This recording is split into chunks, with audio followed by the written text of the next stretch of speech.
ഗംഗാ സപ്തമി ദിനത്തിൽ നാമനിർദ്ദേശ പത്രിക സംബന്ധിച്ച് പ്രധാനമന്ത്രി നരേന്ദ്രമോദി കാശിയിലെ കാലഭൈരവന്റെ അനുഗ്രഹം തേടിയ ശേഷമായിരുന്നു പത്രികാ സമർപ്പണം.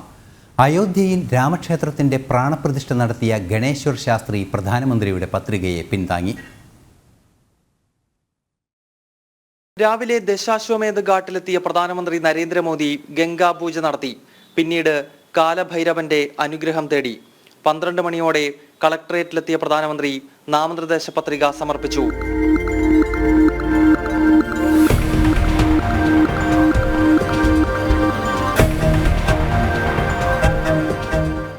രാമക്ഷേത്രത്തിന്റെ പ്രാണപ്രതിഷ്ഠ നടത്തിയ ഗണേശ്വർ ശാസ്ത്രി, വാരണാസിയിലെ RSS പ്രവർത്തകനായ ബൈജ്നാഥ് പട്ടേൽ, ദളിത് വിഭാഗത്തിൽ നിന്നുള്ള സഞ്ജയ് സോൻഗർ, ലാൽചന്ദ് കുശ്വഹ എന്നിവർ പ്രധാനമന്ത്രിയുടെ പത്രികയെ പിന്താങ്ങി.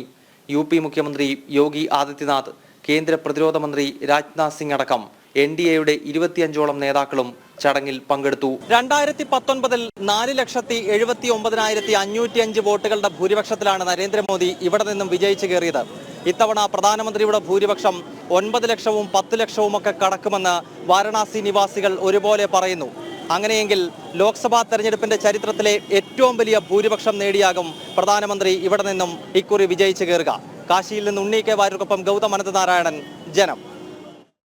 ഈ വാർത്തയുടെ വിശദാംശങ്ങളുമായി ഗൗതം അനന്തനാരായണൻ തന്നെ നമ്മോടൊപ്പം ചേരുന്നുണ്ട്. ഗൗതം, ഏറെ കൗതുകമുള്ള പല കാര്യങ്ങളും നമുക്ക് ഇന്ന് പ്രധാനമന്ത്രിയുടെ നാമനിർദ്ദേശ പത്രിക സമർപ്പിക്കുന്ന വേളയിൽ കാണാൻ സാധിച്ചു.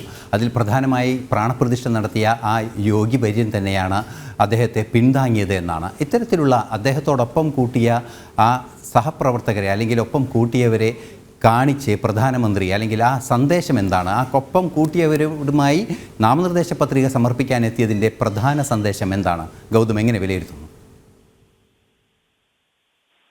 ഈ ലോക്സഭാ ബിൽ BJP ഹിന്ദുത്വ ദേശീയത ഉയർത്തിപ്പിടിക്കുന്നു എന്ന കൃത്യമായ തന്നെയാണ് പ്രധാനമന്ത്രി പത്രിക സമർപ്പണത്തിലും കൃത്യമായി കാണിച്ചിരിക്കുന്നത്. അദ്ദേഹത്തിനൊപ്പം ഉണ്ടായിരുന്നത് ഗണേശ് ആണ്. ഇപ്പോൾ രാംലല്ലയുടെ പ്രതിഷ്ഠ ജീവൻ നൽകിയത് അല്ലെങ്കിൽ പ്രാണൻ നൽകിയത് അങ്ങനെയുള്ള ഒരു പൂജാരി. അദ്ദേഹം കാശിയിലെ ഒരു പ്രധാനപ്പെട്ട പണ്ഡിറ്റാണ്. വിശ്വനാഥ ക്ഷേത്രത്തിൽ ഉൾപ്പെടെ പൂജകൾ നടത്തുന്ന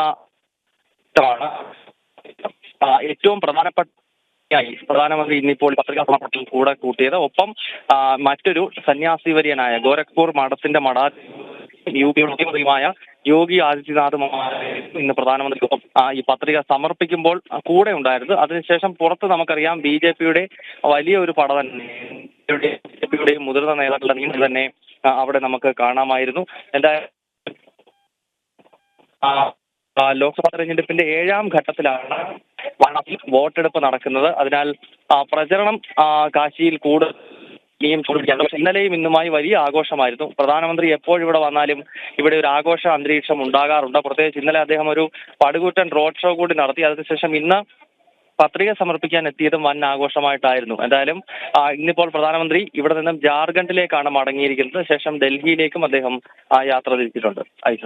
ഗൗതം, തീർച്ചയായും നമുക്കിപ്പോൾ അറിയാവുന്നതാണ് പ്രധാനമന്ത്രി 2014 മുതൽ മണ്ഡലത്തെ പ്രതിനിധാനം ചെയ്യുന്നു. നമുക്കറിയാം, നേരത്തെ പലതവണ ഗൗതം പകൽ വാർത്തകളിലെല്ലാം തന്നെ വിശദീകരിക്കുകയും ചെയ്തു. ഇടതുപക്ഷം പോലും ജയിച്ചു കയറിയ ഒരു മണ്ഡലമാണിത്. പക്ഷേ ആ മണ്ഡലത്തിൽ നിന്ന് തന്നെ ഗൗതം ഇന്ന് ആത്മവിശ്വാസത്തോടെ പറയുന്നത് കേട്ടു, വലിയ ഭൂരിപക്ഷത്തിൽ, ഭാരതം കണ്ട ഏറ്റവും വലിയ ഭൂരിപക്ഷത്തിൽ അദ്ദേഹം ജയിച്ചു കയറാനുള്ള സാധ്യതകൾ 60% വോട്ടുകൾ നേടി അദ്ദേഹം ജയിച്ചിരിക്കുന്നു കഴിഞ്ഞ തവണ. അത്തരത്തിൽ വൻതോതിലുള്ള ഒരു ജനകീയ മുന്നേറ്റത്തിനും അല്ലെങ്കിൽ ജനങ്ങളുടെ ഹൃദയത്തിൽ സ്ഥാനം പിടിക്കാനും കഴിഞ്ഞ ഒരു പ്രധാനമന്ത്രിയാണ്. അദ്ദേഹത്തിൻ്റെ മണ്ഡലത്തിലും അതിൻ്റെ ആ അലയൊലികൾ കാണാൻ സാധിക്കുന്നു. ഇത്തവണ ആ പ്രദേശത്ത്, അതായത് നമുക്കറിയാവുന്നതാണ്, രാമക്ഷേത്ര നിർമ്മാണം പൂർത്തിയായിരിക്കുന്നു. ആ രാമക്ഷേത്ര നിർമ്മാണത്തിന് ശിലാന്യാസം നടത്തിയ അല്ലെങ്കിൽ അതിൻ്റെ പ്രധാന കാർമ്മികത്വം വഹിച്ച വ്യക്തി തന്നെ അദ്ദേഹത്തെ പിന്താങ്ങുന്നു. ഈ ഒരു പശ്ചാത്തലത്തിൽ ആ തെരഞ്ഞെടുപ്പിൻ്റെ വിജയത്തിൻ്റെ സാധ്യതകൾ, എത്ര വോട്ടുകൾ ലഭിക്കാൻ സാധ്യതയുണ്ട്, അല്ലെങ്കിൽ ആ ഭൂരിപക്ഷം എത്രയായിരിക്കും, അത്തരത്തിലുള്ളൊരു വിലയിരുത്തൽ കൂടി നടത്തിയാൽ ഏറെ ഗുണകരമായിരിക്കുമെന്ന് തോന്നുന്നു. ഗൗതം. രാമക്ഷേത്രത്തിന്റെ പ്രാണപ്രതിഷ്ഠയ്ക്ക് ശേഷം നടക്കുന്ന ആദ്യത്തെ തെരഞ്ഞെടുപ്പാണ്. നമുക്കറിയാം, അയോധ്യ എപ്പോഴെല്ലാം ചർച്ച ചെയ്യപ്പെടുന്നു ആ ഘട്ടങ്ങളിലെല്ലാം BJP രാഷ്ട്രീയമായി വലിയ തോതിൽ ഗുണം ലഭിക്കാറുണ്ട്. ഉത്തർപ്രദേശ് ഉൾപ്പെടെ ആദ്യമായി BJP അധികാരത്തിൽ എത്തുന്നത് തന്നെ UPയിൽ തന്നെ കല്യാൺ സിംഗിന്റെ നേതൃത്വത്തിൽ ആദ്യ സർക്കാർ രൂപീകരിക്കുന്നത് അയോധ്യ രാമജന്മഭൂമി മുന്നേറ്റം തുടങ്ങുന്ന അതിന്റെ പ്രക്ഷോഭം വിശ്വ ഹിന്ദു പരിഷത്തും BJPയും ഏറ്റെടുക്കുന്ന 80കളുടെ അവസാനത്തിലാണ്. അത് പ്രധാനമന്ത്രി യജമാന സ്ഥാനത്തിരുന്ന് അത് നിർവഹിച്ചു കഴിഞ്ഞിരിക്കുന്നു. സ്വാഭാവികമായും അതിനുശേഷം നടക്കുന്ന ഈ തെരഞ്ഞെടുപ്പിൽ BJPക്ക് രാഷ്ട്രീയമായി അത് വലിയ തോതിൽ ഗുണം ചെയ്യുമെന്ന കാര്യത്തിൽ ഒരു തർക്കവുമില്ല. പ്രത്യേകിച്ച് ഉത്തർപ്രദേശിലാണ് അയോധ്യ ഉള്ളത്. അയോധ്യയും വാരണാസിയും ഒക്കെ അടുത്തടുത്ത നഗരങ്ങളാണ്. ഏതാണ്ട് 250 കിലോമീറ്ററിനകത്താണ് വാരണാസിയും അയോധ്യയും തമ്മിലുള്ള ദൂരം. അത്ര ചെറിയ ദൂരമാണ്. പൂർവാഞ്ചൽ ബെൽറ്റിലാണ് വാരണാസി എങ്കിൽ പൂർവാഞ്ചലിനോട് ചേർന്നുള്ള അയോധ്യ വരുന്നത്. അത് അയോധ്യയിലെ ക്ഷേത്രത്തിന്റെ പുനർനിർമ്മാണം അത് ഗോരഖ് ബെൽറ്റിലും ഒപ്പം പശ്ചിമ ഉത്തർപ്രദേശ് ഡൽഹിയോട് ചേർന്ന് കിടക്കുന്ന ശ്രീകൃഷ്ണ ജന്മസ്ഥാൻ നിലകൊള്ളുന്ന മധുരയിലുമെല്ലാം അത് രാഷ്ട്രീയമായി BJPക്ക് ഗുണം ചെയ്യും. അയോധ്യയുടെ എഫക്ട് അത് ഉത്തർപ്രദേശിൽ മാത്രമല്ല മുഴുവൻ ഭാരതത്തിലുമുണ്ട്. പ്രത്യേകിച്ച് ഉത്തർപ്രദേശിൽ അത് കൂടുതൽ ഗുണം ചെയ്യുമെന്ന് തന്നെ വേണം മനസ്സിലാക്കാൻ. ഒപ്പം പ്രധാനമന്ത്രിക്ക് റെക്കോർഡ് ഭൂരിപക്ഷം സാധ്യതയാണ്. നിലവിൽ ലോക്സഭയിലെ റെക്കോർഡ് ഭൂരിപക്ഷം എന്നത് 2014 ബീഡിൽ നടന്ന ഉപതെരഞ്ഞെടുപ്പിൽ ഗോപിനാഥ് മുണ്ടയുടെ ഇളയ മകൾ പ്രീതം മുണ്ടയ്ക്ക് ലഭിച്ച 6,96,000 എന്നതാണ്. അതാണ് ഏറ്റവും വലിയ ഭൂരിപക്ഷം ലോക്സഭയുടെ ചരിത്രത്തിൽ. അതിനുശേഷമുള്ള രണ്ടാമത്തെ ഭൂരിപക്ഷം BJPയുടെ ഗുജറാത്ത് ഘടകത്തിന്റെ അധ്യക്ഷനായ CR പാട്ടീൽ നവസാരയിൽ 2019 നേടിയ 6,89,000 വോട്ടുകളാണ്. പ്രധാനമന്ത്രി ഈ റെക്കോർഡുകൾ കടത്തിവെട്ടി ഒരു 7 ലക്ഷം 8 ലക്ഷം വോട്ടിന് ഭൂരിപക്ഷത്തിൽ ഒരുപക്ഷെ ഇവിടെ നിന്നും വിജയിക്കാനുള്ള സാധ്യതയാണ് നിലവിൽ കാണുന്നത്. തീർച്ചയായും മറ്റൊരു പ്രധാന കാര്യം കൂടി ഗൗതത്തിനോട് ചോദിക്കാനുള്ളത്, നമുക്കറിയാവുന്നതാണ് ഇന്ന് അമിത്ഷാ ഒരു വലിയ ഒരു പ്രസ്താവന തന്നെ നടത്തുകയുണ്ടായി. അതായത് ഇതുവരെ നടന്ന തെരഞ്ഞെടുപ്പുകളിൽ നിന്നും 770-ലേറെ സീറ്റുകൾ ഇപ്പോൾ തന്നെ കരസ്ഥമാക്കാൻ BJPക്ക് സാധിച്ചു. ഇനി അങ്ങോട്ടുള്ള തെരഞ്ഞെടുപ്പുകളിലും വൻ മുന്നേറ്റം നടത്താനുള്ളൊരു സാധ്യത തന്നെയാണ് BJPക്ക് ഉള്ളതെന്ന് ഇന്ന് പ്രധാനമന്ത്രി നാമനിർദ്ദേശ പത്രിക സമർപ്പിക്കുന്നു. അതുപോലെ തന്നെ നമുക്കറിയാവുന്നതാണ് പല കാര്യങ്ങളും നമ്മൾ നമ്മുടെ ഈ 2 ദിവസങ്ങളിലായി നമ്മൾ കാണുകയും ചെയ്തു.